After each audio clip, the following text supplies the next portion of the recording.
ایک بادشاہ کی شادی کو عرصہ ہو گیا، مگر گھر میں ولی عہد کی کمی ہی رہی، تو اس نے سلطنت کے کونے کونے سے اپنے اور اپنی ملکہ کے علاج معالجے کے لیے حکیم بلوائے۔ مقدر میں لکھا تھا اور اللہ نے ملکہ کی گود ہری کر دی۔ بیٹا پیدا ہوا تو بادشاہ کو یہ دیکھ کر چپ ہی لگ گئی کہ اس کے بیٹے میں ایک پیدائشی معذوری تھی اور وہ ایک کان کے ساتھ پیدا ہوا تھا۔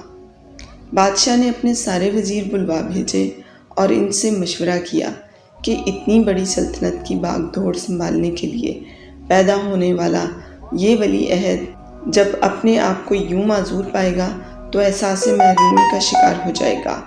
کس طرح اس کی اس خامی پر قابو پایا جائے؟ وزیروں نے مشورہ دیا، بادشاہ سلامت، یہ تو کوئی بات ہی نہیں، اعلان کرا دیجئے کہ آج سے جو بھی بچہ پیدا ہو اس کا ایک کان کاٹ لیا جائے۔ شہزادے کے سارے ہمجولی اور اس کے سامنے پلنے والی ساری نسل جب ایک کان والی ہوگی تو شہزادے کے دل میں کسی قسم کی محرومی کا احساس بھی نہیں ہوگا۔ حکم نافذ کر کے عمل درآمد شروع کرا دیا گیا۔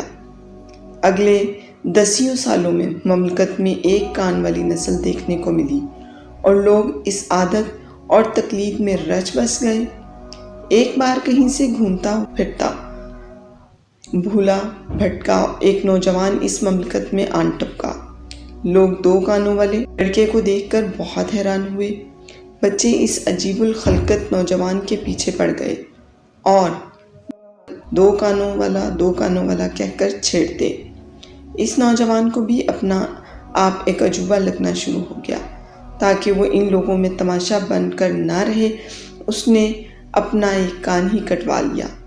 کیا ایسا ممکن ہے کہ پوری کی پوری خلقت ہی ایسی عقلی معذور بن جائے؟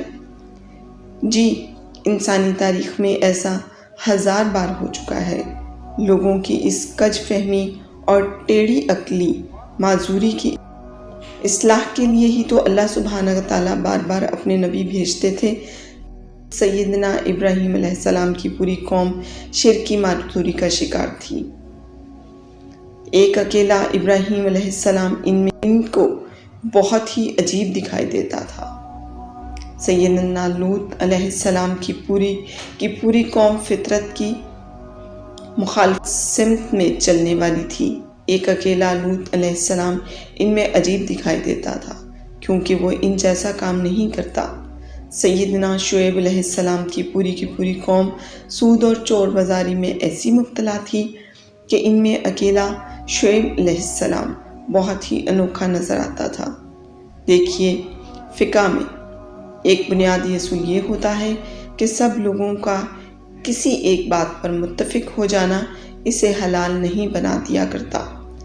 غلط ہمیشہ غلط رہے گا، بھلے ساری مخلوق اسے کرنا شروع کر دے، اور صحیح ہمیشہ صحیح رہے گا، بھلے مخلوق میں سے کوئی ایک بھی اسے کرنے پر آمادہ نہ ہو۔ بات کان کٹوا لینے کی نہیں ہے۔ اگر آپ کو یقین ہے کہ آپ ٹھیک ہیں تو پھر ان کو راضی کرنے کے لیے اپنے سچ سے نہ پھرو۔ اگر وہ اپنے غلط ہونے پر شرمندہ نہیں ہیں تو آپ کاہے کو اپنے ٹھیک ہونے پر شرماتے ہیں؟